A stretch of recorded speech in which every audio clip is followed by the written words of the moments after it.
from toleratedcinematics.com, and today I will be showing you how to actually export a scene in Premiere Pro. Although it's really simple, you only have to know how to work with it. So yeah, that's for today. Let's open Premiere Pro and see how we do it.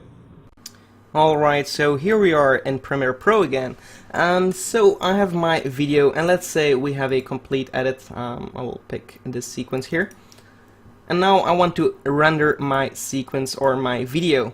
What I will do is go to the beginning of my timeline, press I on the keyboard, go to the end of my timeline where I want it to stop, and press O on the keyboard. So now it's going to render everything in between these two lines, which is pretty straightforward.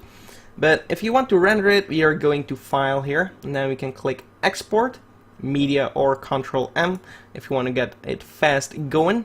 But if we're going to, I'll drag this down a little bit so you can see it a little bit better.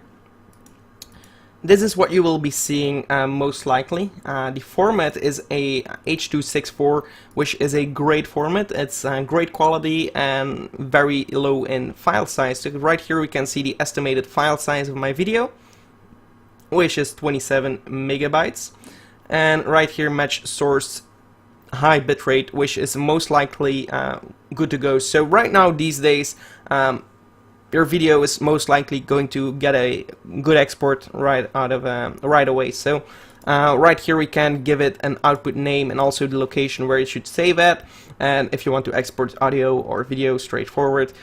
Once you have all these settings, you can also save this as a preset, so you can just go in here and pick one of these, for example.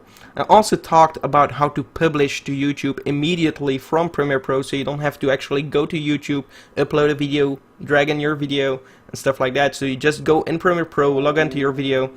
If you want to know how to do that, I have a video on that, so I will link it in the description and also right now on screen.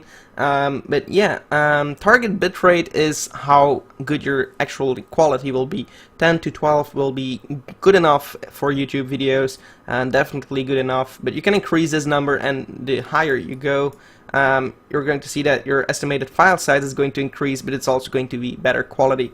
But to be honest, at 10 to 12, you're most likely not going to notice any difference. Of course, in these small parts of your video, in darker areas, you're going to see that there is more information if you increase this number, but for YouTube it doesn't really matter because YouTube compresses it anyway.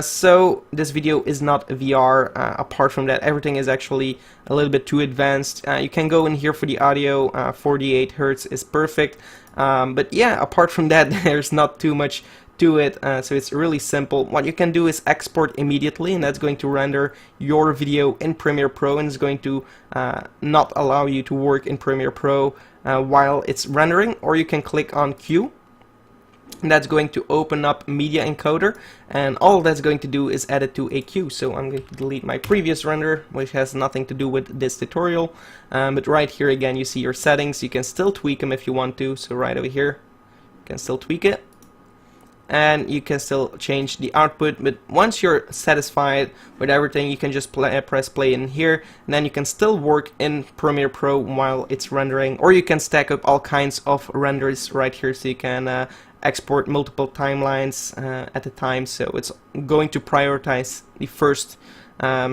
export, but of course it's going to be in batches, so it's going to export this one first, then the second one, and the third one. But yeah, so yeah, that's basically it for this video. It's really simple to export a video from Premiere Pro, but you have to know how. So thank you so much for watching. If you enjoyed this video, give it a like, and also subscribe to the channel for more. Goodbye.